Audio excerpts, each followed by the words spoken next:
Boa tarde, pessoal. Hoje temos o prazer em receber o professor Sérgio Ribeiro Barbosa, em que irá apresentar o treinamento de força para pacientes em hemodiálise. Professor Sérgio, seja bem-vindo. Sejam bem-vindos também ao GFX. A palestra é toda sua. Ótima palestra. Obrigado, Fabiano. Obrigado, galera. Satisfação tê-los aqui comigo. Primeiramente, antes de iniciar, eu preciso parabenizá-lo, Fabiano, também o professor Antônio, que vem encabeçando aí o projeto. O que vocês estão fazendo com esse grupo de estudos é realmente fantástico, tá? Eu preciso explicar e justificar. Geralmente, quando a gente tem um grupo de estudos com um tema em específico, a gente costuma concentrar dentro de artigos específicos para isso, e vocês abraçaram uma pluralidade de temas dentro da fisiologia do exercício, que é uma excelente estratégia para conseguir envolver diferentes públicos, diferentes pessoas, né, vários interessados. E o formato que as palestras, as discussões e tudo que está acontecendo aqui também está extremamente didático, extremamente rico, e é muito bom poder estar aqui com vocês, poder estar participando. Ok? Bom, então, vamos lá, galera. Hoje eu vou falar sobre treinamento de força para pacientes em hemodiálise. Obviamente, antes de eu começar a minha palestra, para vocês saberem que não é nenhum doido que está aqui conversando com vocês, eu vou fazer uma breve apresentação do meu currículo. Eu sou graduado em Educação Física, tanto licenciado quanto bacharel pela Universidade Federal de Juiz de Fora, também tendo feito parte da minha graduação pela Universidade do Porto, em Portugal. Eu sou mestre em saúde e especialista em atividade física em saúde e reabilitação pela Universidade Federal de Juiz de Fora. Eu sou docente da Faculdade de São Lourenço, atualmente lecionando algumas disciplinas como cinesiologia, treinamento resistido, exercício físico e saúde. E eu também sou coordenador de curso, tanto curso de graduação quanto de pós-graduação lá da faculdade. Bom, agora, muitas pessoas possivelmente nunca ouviram falar sobre hemodiálise ou têm uma breve noção do que seja, né?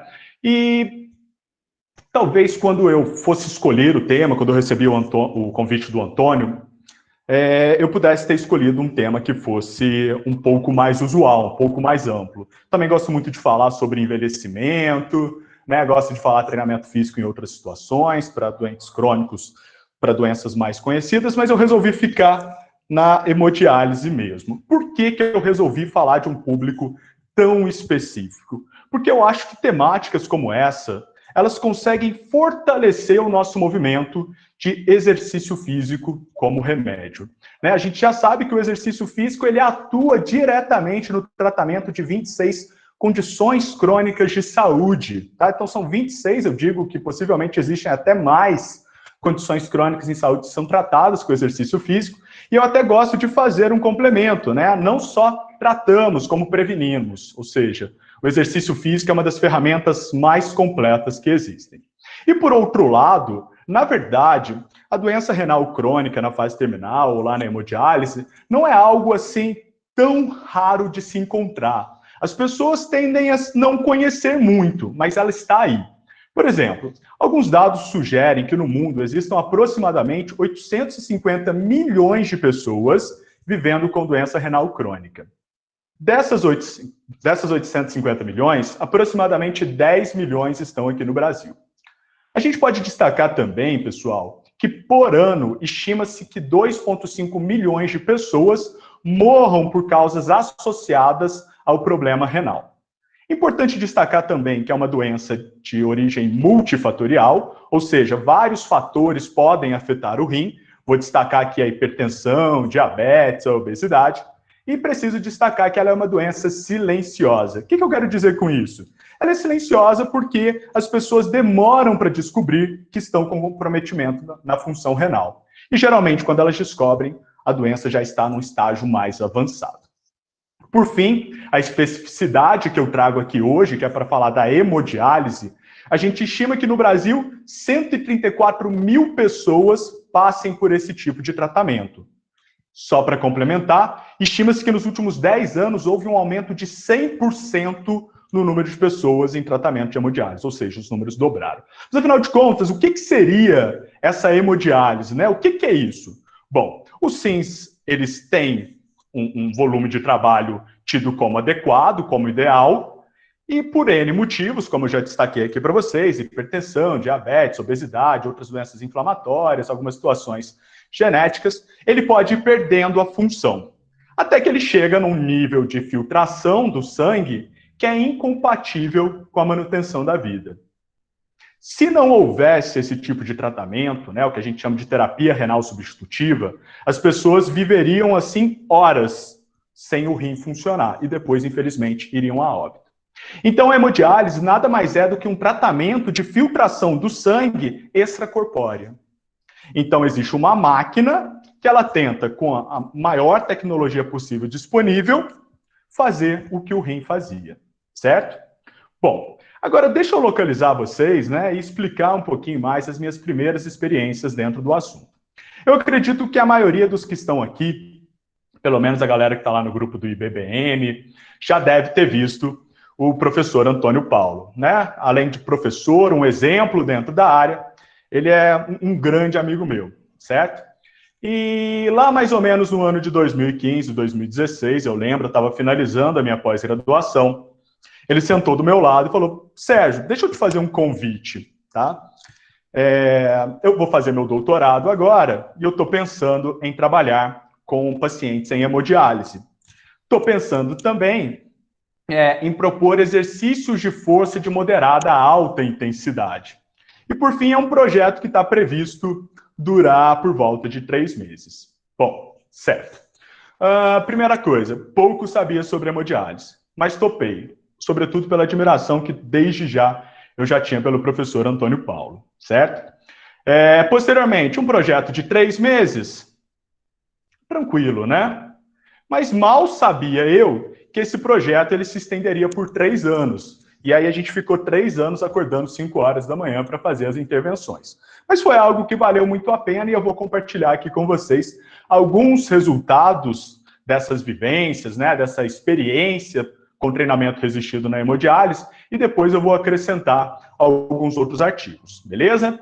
Bom, como eu falei para vocês, eu pouco conhecia sobre a hemodiálise. E aí, assim que eu topei, a gente marcou uma visita numa clínica e fomos lá conhecer. E esse foi um dos primeiros pacientes que eu conheci. Não se preocupem, tá? Tem autorização para utilizar a imagem dele, inclusive virou um grande amigo nosso. É o seu Ramos. E na situação, o seu Ramos falou para a gente a seguinte coisa. Falou, olha, eu tenho muitas queixas depressivas, né? Me sinto muito mal, muito triste. Ele se apresentou extremamente fatigado e um cansaço excessivo, se queixava de muitas dores no corpo. Ele falava de uma baixa expectativa de vida, né? Ele se via não vivendo muito mais do que aquilo, mesmo fazendo o tratamento em hemodiálise. E ele já tinha ali 20 anos de tratamento. Bom, obviamente, sem conhecer muita situação, a gente foi conversar com quem já estava mais tempo ali. E o pessoal da enfermagem falou para a gente o seguinte: olha, vocês podem olhar ao entorno, vocês podem olhar em volta de vocês, mas infelizmente isso que o seu Ramos se queixa é algo comum, é algo prevalente. A falência dos rins, né, a perda da capacidade dos rins de exercer a sua função, vai trazer para esses pacientes muitos problemas, como os problemas cardíacos, problemas físicos, dores, problemas hematológicos e assim por diante. Então, isso é uma situação comum de verificar. Sempre quando você conversar com um paciente em hemodiálise, você vai encontrar isso. E foi nesse momento que caiu a minha ficha, né? Eu me lembro muito bem disso. Estou trazendo aqui para vocês porque eu sei que tem alguns alunos de graduação que podem se beneficiar com essa informação. Para quem já está mais tempo aí de correria, de estudos, acho que é uma informação até banal. Os rins, eles têm uma função muito importante de filtrar o sangue e preparar a nossa urina. Beleza. Né? Ele consegue separar os metabólicos, o que tem que excretar, o que tem que ficar, o que vai, o que não vai, e assim por diante. Mas não só. O rim, ele tem função extremamente importante em N outras situações, como, por exemplo, no controle da pressão arterial e na atividade cardíaca, certo? E... beleza, foi. A partir do momento que a doença renal vai falhando, a doença renal vai progredindo, perdão, os rins vão falhando, essas alterações vão ficando cada vez mais evidentes. Por exemplo, né, eu trago uma lista aqui para vocês de complicações que são comumente encontradas em pacientes em hemodiálise. Problemas no sistema urinário, cardiovascular, hematológico, gastrointestinal, neurológico, endócrino e assim por diante. Mais uma vez eu vou repetir. A queixa que o seu Ramos apresentava é uma situação comum de ser verificado, mesmo em pacientes que estão em tratamento. Não é o paciente que não está sendo tratado, ele está sendo tratado. E mesmo assim, a tecnologia, todo o aparato tecnológico, ele não consegue substituir com eficiência o que o rim humano é capaz de fazer. Bom, justamente por isso que nós temos uma estimativa de que o paciente em hemodiálise, ele morre de 5 a 10 vezes mais do que a população em geral. E por ano, estima-se que 20% desses pacientes vão a óbito. Prestaram atenção? A cada 10 pacientes que estão em tratamento de hemodiálise, a estimativa é que ao final de um ano, 2 faleçam. Obviamente que por conta disso, muitas pessoas vão se afastar de trabalhar com o paciente em hemodiálise. Não vai ser o foco de interesse de muita gente, né? Fala, poxa, é complicado, é arriscado, tem N situações delicadas em saúde, mas ao mesmo tempo, a gente pode fazer uma reflexão. Será que a gente realmente está focado em todas as possibilidades que esse paciente tem? Será que a gente não pode oferecer algo de mais, algo de diferente, e talvez impactar na vida dele de uma outra maneira? Prestem atenção nessa situação aqui que eu trago para vocês. Terapia renal substitutiva, o perfil do paciente, baixa capacidade funcional, muitas dores no corpo, depressão, rotina monótona e desgastante, baixa força muscular e baixa massa muscular e desregulação hormonal.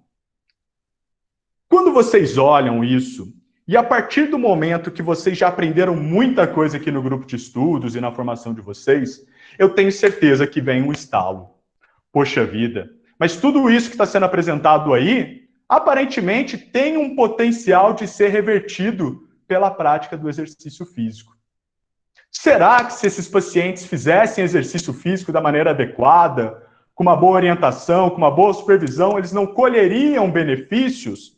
E eu até entendo os que são um pouco céticos, e foram muitos, tá? Quando o professor Paulo levantou a ideia de levar treinamento resistido de moderada a alta intensidade para esse público, foi mais gente puxando para baixo do que botando para cima, pode ter certeza.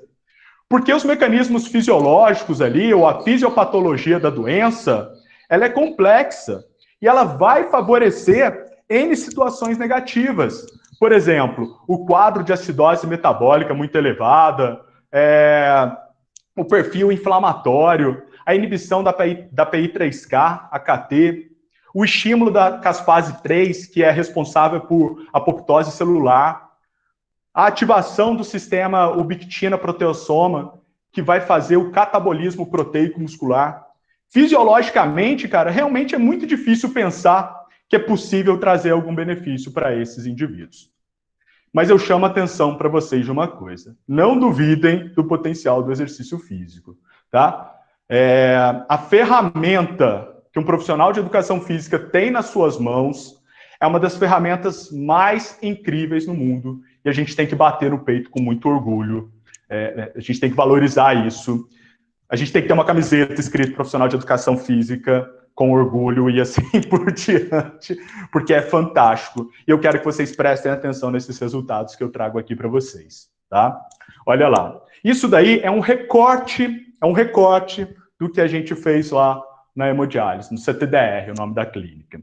26 pacientes foram divididos em 2 grupos. Primeiro grupo, 13 pacientes, fazendo treinamento de força, 8 exercícios por sessão, 3 vezes por semana, moderada a alta intensidade, e durante o tratamento de diálise, eles estão ligados lá na máquina fazendo exercícios. Prestaram atenção? Eu já vou mostrar algumas fotos para vocês.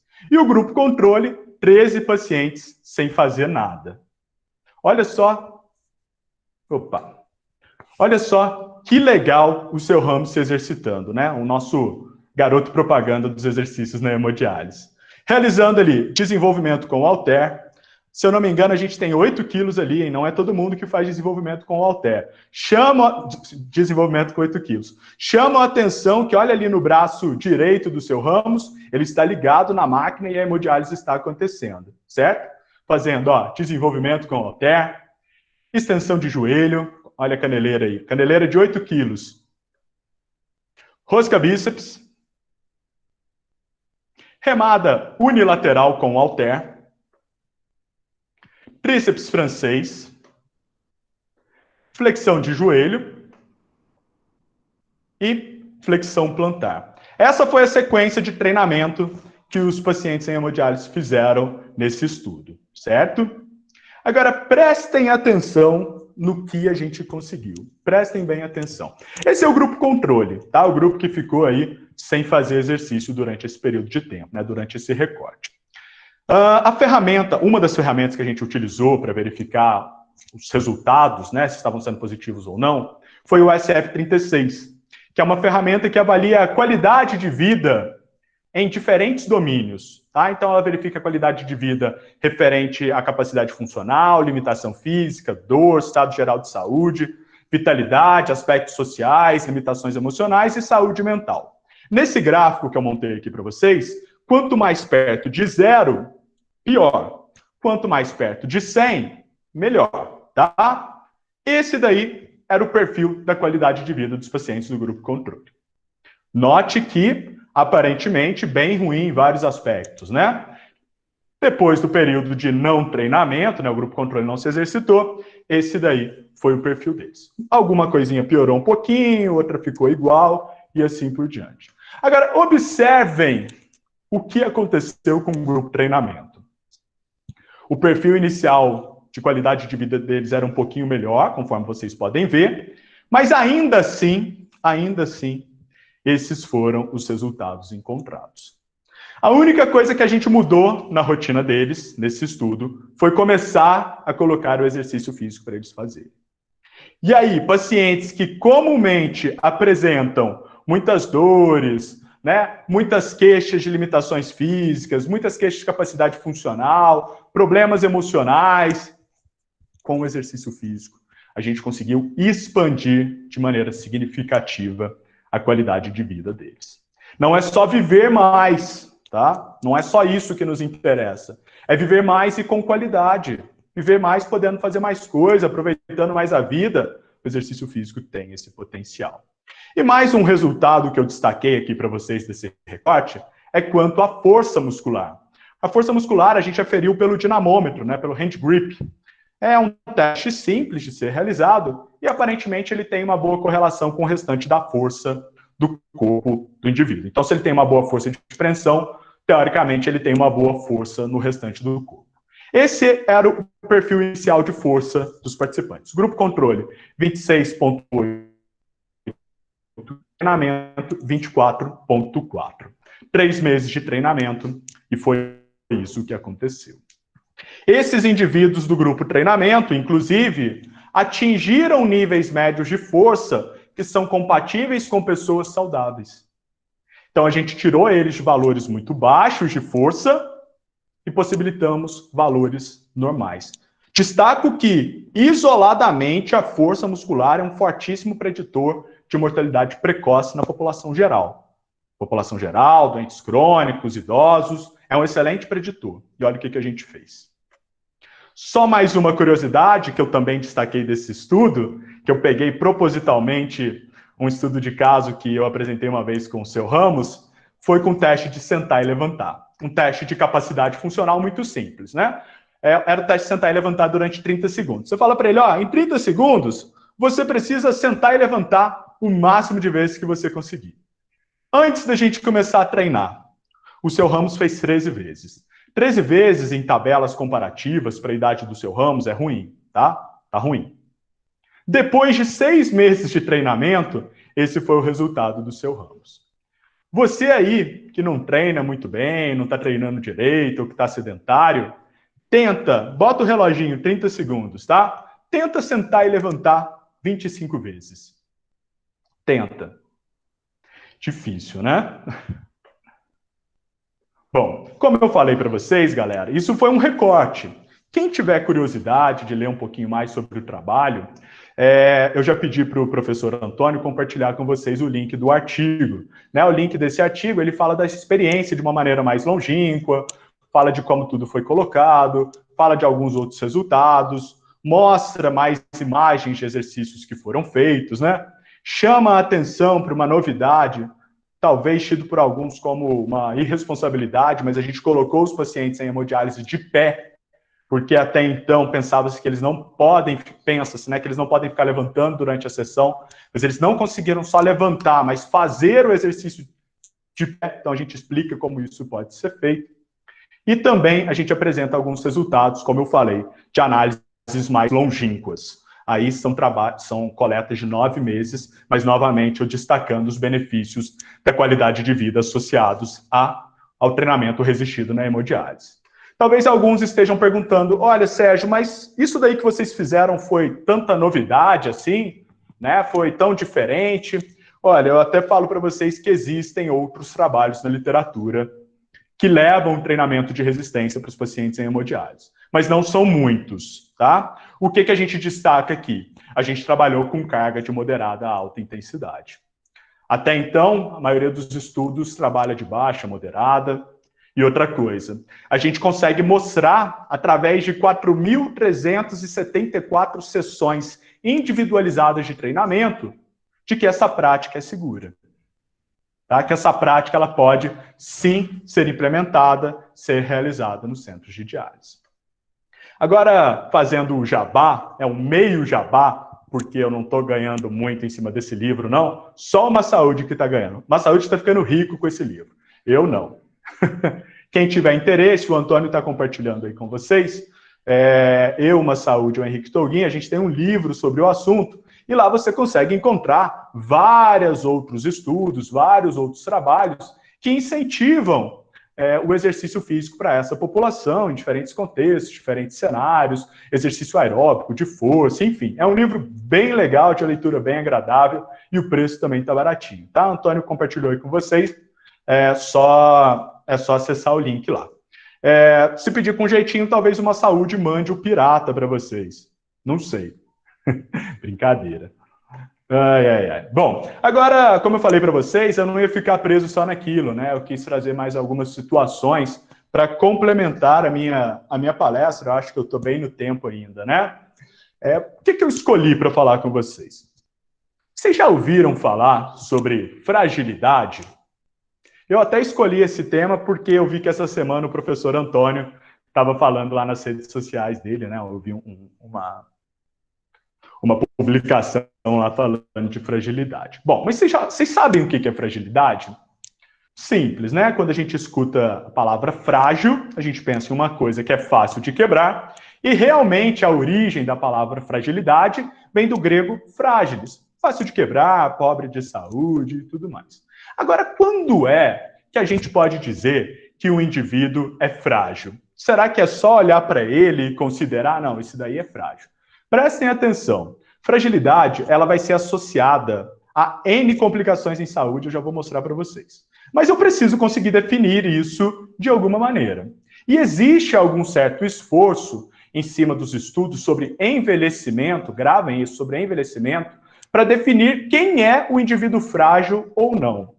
E a primeira tentativa que a gente pode destacar vem lá de 1970, colocado pelo Conselho Americano Federal de Envelhecimento, onde ele fala que o indivíduo frágil é aquele indivíduo com baixa cognição, aquele indivíduo com déficits funcionais, com necessidades de cuidados de terceiros, com condições econômicas desfavoráveis. Posteriormente, esse termo evolui, né? E estudos internacionais consideram que o indivíduo frágil ele precisa ter mais de 65 anos, ele precisa ter alguma doença crônica não transmissível e ele precisa ter alguma incapacidade funcional. Posteriormente, seguindo nessa linha, em 1990, o Jornal Americano de Geriatria, ele fala que o indivíduo frágil é aquele que tem problemas psicológicos, sensoriais, nutricionais e físicos. até que a gente chega mais perto de um consenso do que seria o indivíduo frágil, tá? Na verdade, do que seria a fragilidade. A fragilidade ela é tida como uma síndrome médica, com múltiplas causas e contribuintes, ou seja, várias coisas podem desencadear a fragilidade, e é caracterizado pelo declínio das reservas fisiológicas. Quando eu falo declínio das reservas fisiológicas, eu automaticamente estou falando do aumento da vulnerabilidade do meu indivíduo, ou seja, ele tem menos condições de responder a estímulos estressores diversos. Pois bem, existem várias formas da gente avaliar, eu já sei agora o que é a fragilidade, e existem várias formas de avaliar a fragilidade. Uma delas, talvez das mais utilizadas, é o que é definido por Linda Fried, em 2001, onde ela pontua fragilidade a partir de 5 critérios. Tá? O primeiro, baixo nível de atividade física no lazer, através de um questionário de Minnesota. Segundo, baixa força muscular, através do teste de preensão muscular. Terceiro, perda de peso não intencional. Tá? A pessoa relata ter perdido peso nas últimas semanas, sem querer, vamos dizer assim. Uma baixa capacidade funcional num teste de caminhada de 4,57 metros, ou seja, eu coloco a pessoa para caminhar uma distância curta e dependendo do tempo que ela fizer, eu classifico ela como pontuando ou não. E queixas de exaustão, ou seja, ela relata que tem se sentido exausta para as coisas do dia a dia, para as coisas simples do dia a dia, certo? São 5 critérios. Se o indivíduo pontuar em 3 ou mais, ele é considerado um indivíduo frágil. 1 ou 2 pré-frágil, nenhum, ele é um indivíduo robusto, tá? E o que os estudos têm me mostrado sobre a fragilidade? Primeiramente, uma altíssima prevalência no mundo. Lá nos Estados Unidos, a gente tem que quase 10% da população é frágil. Na Espanha, quase 30%. Na Itália, 23% e assim por diante. E além dessa altíssima prevalência, a fragilidade, ela se associa a um risco de 150% maior de perder a capacidade funcional, 53% de ser hospitalizado, 120% de perder a mobilidade, 250% de sofrer uma queda e 450% de morrer precocemente. Obviamente que isso é a junção de vários estudos, né? O impacto pode variar, mas é para abrir a cabeça e entender que o impacto da fragilidade sobre a vida do indivíduo é muito significativo. No Brasil, só para complementar esse racional, nós temos algumas estimativas e parece que a fragilidade gira em torno de 9%, tá? 9%. Atenção, esses dados que eu mostrei para vocês até agora são dados que falam sobre a incidência de fragilidade em idosos.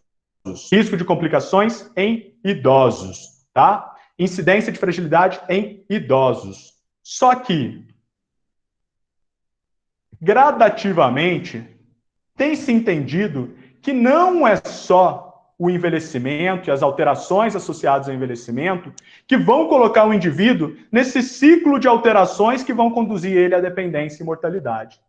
Que o envelhecimento, sim, é algo importante que, por exemplo, pode levar à sarcopenia. Mas várias doenças crônicas podem levar à sarcopenia.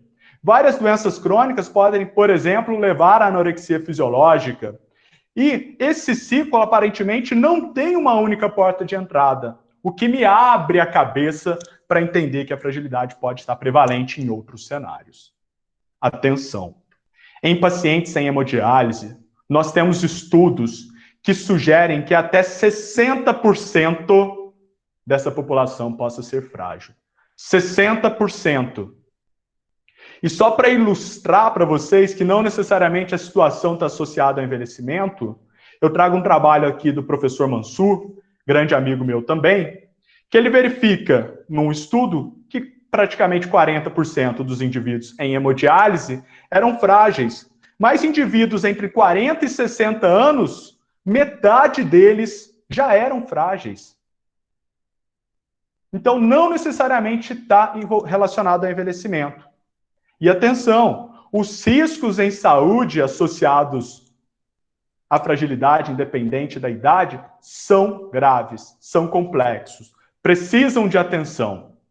Agora, como é que a gente reverte a fragilidade? Como é que a gente freia a fragilidade? Se vocês prestaram atenção nos critérios, vocês observaram que tem muitas perguntas relacionadas ao movimento físico, muitas perguntas relacionadas à capacidade física, muitas perguntas relacionadas à força. Então a gente já sabe a resposta. O exercício físico tem que ser utilizado para tirar os indivíduos nessa condição de fragilidade. E isso é mais um recorte do estudo nosso lá. Tá? Em 3 meses de treinamento, nós conseguimos tirar 7 indivíduos do grupo, na verdade um pouco menos, né? O gráfico aqui não fica visível, mas nós conseguimos reverter todos os possíveis critérios de fragilidade do grupo treinamento para 0. Então a gente tinha indivíduos com 4 critérios, indivíduos com 3 critérios, indivíduos com 1, reverteu pela utilização do treinamento físico. Enquanto o grupo controle, o que a gente observa? Olha aqui desse lado. No grupo controle, ou piorou, ou teve uma manutenção. A gente tem um caso ali em verde e um caso em vinho, que a gente teve uma pequena melhora, mas não o suficiente para tirar o indivíduo do quadro de fragilidade ou de pré-fragilidade. Certo? Agora, olha só que interessante. Deixa eu parar de falar lá do estudo, porque foi algo que eu me identifiquei muito, né? 3 anos trabalhando, muito envolvimento lá.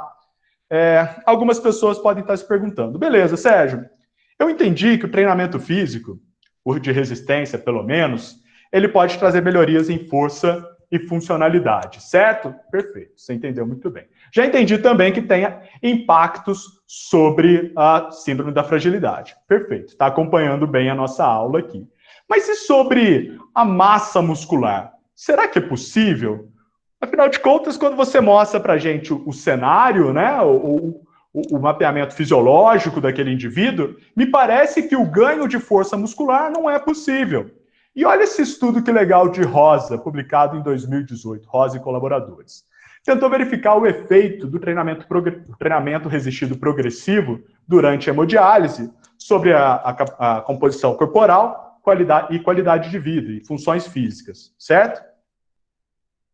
Eles dividiram os indivíduos, né, em 2 grupos, um grupo com 28 indivíduos, outro grupo com 24, e esses indivíduos do grupo treinamento fizeram 12 semanas de treinamento resistido, 3 vezes por semana, de 15 a 20 repetições máximas, 2 séries por exercício, máxima, tipo assim, ó, conseguiu fazer 21, a gente ajusta a carga, você tem que ficar entre 15 e 20. Conseguiu fazer 13, a gente ajusta a carga, você tem que ficar entre 15 e 20, tá? Com intervalo autossugerido e um alongamento ao final. E o grupo controle fez só um alongamento de 5 a 10 minutos.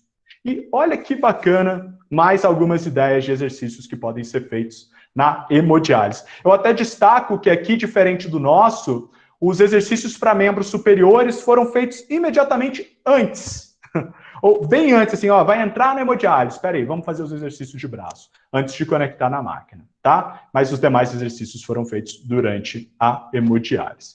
E o que a gente verifica? Olha ali a nossa primeira tabelinha, a tabela número 2. Os indivíduos que treinaram tanto membro superior quanto membro inferior, eles conseguiram evoluir em volume de treinamento, considerando que o volume ele pode ser calculado pela carga e o número de repetições. Então a gente tem que os indivíduos melhoraram possivelmente a força muscular e a resistência muscular.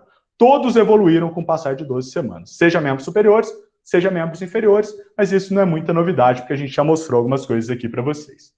A gente pode destacar, na tabela 4 aqui também, algumas melhorias no teste de caminhada de 6 minutos. A gente bota o indivíduo para caminhar durante 6 minutos numa pista plana e é um excelente marcador cardiovascular, da saúde cardiovascular. Então, o treinamento de força melhorou a saúde cardiovascular desses indivíduos. Eles também melhoraram a capacidade funcional no teste de sentar e levantar e no teste de flexibilidade. Mas o foco aqui que eu quero trazer para vocês é essa tabela aqui. Eu sei que os mais críticos vão falar assim, mas não melhorou muito. Bicho, mas melhorou. A gente está num cenário neurohormonal tão catabólico que a expectativa é que eles rapidamente piorem. Tá? Que eles rapidamente piorem. E o melhor, esse estudo mostra possibilidades de melhorias na massa óssea, na massa muscular total e também na massa muscular de membros inferiores, extremamente importante para as atividades do dia a dia. Eu estou falando de 12 semanas de treinamento, tá? Só 12 semanas de treinamento sugerindo benefícios na massa óssea e na massa muscular. É realmente muito bacana. Então, por mais que esse cenário esteja presente, e aí o estudo ele não verificou o que foi resolvido ali, mas mesmo esse cenário catabólico estando presente, foi mostrado que através do exercício de força, isso pode ser driblado, contornado, amenizado e assim por diante. Claro que a gente pode levantar N hipóteses, né, N situações para explicar o porquê isso aconteceu. Mas o importante é que pode acontecer. Agora, quando a gente olha aquele gráfico, aquela tabela, perdão, falando sobre melhoria na massa óssea, cara, poxa, é também de se ficar muito feliz, né? Muito otimista com o potencial do treinamento de força para pacientes sem hemodiálise. Por quê? É muito comum a gente encontrar altas prevalências de osteoporose e osteopenia em indivíduos em hemodiálise. Ou seja, osteoporose, o osso está muito fraco, osteopenia está ali no limite, vamos colocar dessa maneira. Principalmente porque a paratireoide parece não estar funcionando muito bem nesses indivíduos e os valores de PTH costumam estar muito elevados. O PTH é um hormônio produzido pela paratireoide que tem como função manter os níveis de cálcio circulantes adequados no nosso sangue, tá? Quando começa a baixar o nível de cálcio do nosso sangue, o PTH age e a gente libera dos nossos reservatórios. Onde é que estão esses reservatórios? Muito no nosso osso. Só que em pacientes em hemodiálise, muitas vezes o nível de PTH está muito alto. Está muito alto.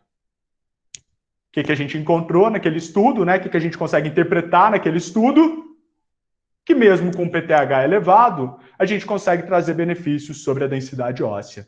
Talvez, como alguns estudos sugerem, por amenizar os valores de PTH, ou talvez pelo simples estresse mecânico sobre o osso, pelo simples estresse tensional muscular sobre o osso, que são potentes mecanismos de formação de massa óssea.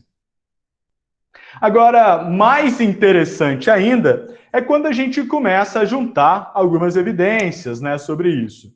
E aí, o que a gente tem? Que indivíduos com doença renal crônica, em média, sofrem 1,6 quedas por ano. Caem mais do que a população geral. Então, você imagina um indivíduo que tem a saúde óssea frágil, caiu, quebrou, bicho. E o indivíduo em hemodiálise, ele cai muito mais. E prestem atenção nesses dados. Estima-se que 93% ou mais de 90% dos indivíduos em hemodiálise, conforme alguns estudos, apresentam algum fator de risco para queda. Seja baixa mobilidade, seja baixo equilíbrio. Então, se eu previno ele de cair, eu estou prevenindo alguma complicação. Eu estou prevenindo alguma fratura, possivelmente. Desculpa, prevenir não. Se ele cair, eu estou prevenindo ou tentando diminuir o risco de uma fratura. Agora, eu posso pensar dessa maneira e valorizar o treinamento de força. Mas eu posso pensar na prevenção também. Olha esse estudo que legal, publicado no ano de 2017. O que eles fizeram? Eles propuseram 2 protocolos de treinamento, tá? Um primeiro grupo fez treinamento interdialítico, ou seja, sem ser no dia da diálise, sendo composto por exercício de fortalecimento de baixa intensidade, 50% de um RM é uma baixa intensidade, mais exercícios em bicicleta ergométrica, também de baixa intensidade. E o segundo grupo fez exercício interdialítico também, fortalecimento muscular também de baixa intensidade, bicicleta ergométrica também de baixa intensidade e exercícios de equilíbrio e coordenação. Somou exercícios de equilíbrio e coordenação. Durante 24 semanas, 4 treinos por semana, certo? E o que a gente verifica? O primeiro protocolo, que é o que está em branquinho aí, as bolinhas em branco, conseguiram trazer melhorias em várias escalas e testes de equilíbrios que eles fizeram.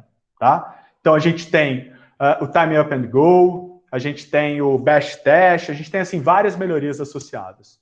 E quando, obviamente, eu somo o treinamento de força, o trabalho de coordenação e equilíbrio, eu tenho uma melhoria ainda mais significativa. Prestaram atenção? O que eu já trouxe aqui para vocês? O exercício de força na hemodiálise trazendo benefícios sobre capacidade física, sobre funcionalidade, sobre força, revertendo fragilidade, conseguindo, sendo capaz de melhorar a densidade óssea, melhorar a massa muscular, prevenir quedas. É realmente algo que a gente tem que tirar o chapéu, tá? Mais uma vez, mesmo numa situação comumente complexa como essa sendo encontrada. E aí, só para finalizar, aí eu confesso que não é a minha área, não é a minha especialidade, mas eu tenho visto, assim, comumente o grupo conversando sobre inflamação, sobre sistema imunológico, né? Olha só que legal. Esse grupo, num trabalho publicado em 2019, verificou se o treinamento de força de moderada intensidade feito com elásticos, prestem atenção, elástico é coisa que dá para você fazer em casa, seria capaz de trazer melhorias em marcadores inflamatórios. A destaque, assim, melhorou o TNF-alfa, que é um marcador pró-inflamatório. Então, diminuiu o perfil inflamatório nesses pacientes. De maneira não tão significativa, tivemos melhorias na IL-6 e na IL-10, que é um hormônio anti-inflamatório, um hormônio não, uma citocina anti-inflamatória. 12 semanas, 3 vezes por semana, com elástico. Bom, pessoal, então para finalizar a minha apresentação, espero que eu não tenha estourado muito tempo, nem amolado muito vocês, o que a gente encontra disso, né? O que a gente pode concluir disso? Primeiramente, os benefícios através do exercício físico são totalmente possíveis e a gente tenta chamar muita atenção nisso lá no livro. São totalmente possíveis. Mas, infelizmente, o que a gente verifica é uma prática insuficiente. Infelizmente, o que a gente tem de de alguns centros em favorecer a implementação e a manutenção desses programas. Mas a partir do momento que isso começar a ser incentivado, ou que você, enquanto educador físico, mesmo fora de uma clínica, começar a acreditar nisso, a gente vai conseguir melhorar a qualidade de vida e a perspectiva de vida desses pacientes. E, por fim, a gente tem que lembrar que a ciência fala sobre protocolos de treinamento muito rígidos, né? Então, ou o trabalho aeróbico, ou o trabalho de força, ou a caminhada, a gente tem algumas coisinhas assim. Mas a gente tem que entender que a nossa meta tem que ser muito mais ampla que isso. Eu realmente preciso, e aí eu preciso do trabalho multidisciplinar, para ter os melhores resultados, para potencializar tudo que a gente conversou aqui, de uma boa equipe, e de incentivar mudanças gerais na vida desses pacientes. São pacientes extremamente sedentários, muitas das complicações são associadas ao sedentarismo, e a partir do momento que a gente leva modificações em qualquer uma dessas esferas, mas melhora em todas, a saúde deles vai evoluir de maneira significativa. Beleza? Bom, galera, é isso então. Para quem depois quiser me mandar um e-mail, se quiser algum dos artigos que eu apresentei aqui, eu envio, tá? Tá aí também o meu Instagram, pode adicionar lá, certo? E no mais, acho que é só isso. Beleza, Fabiano?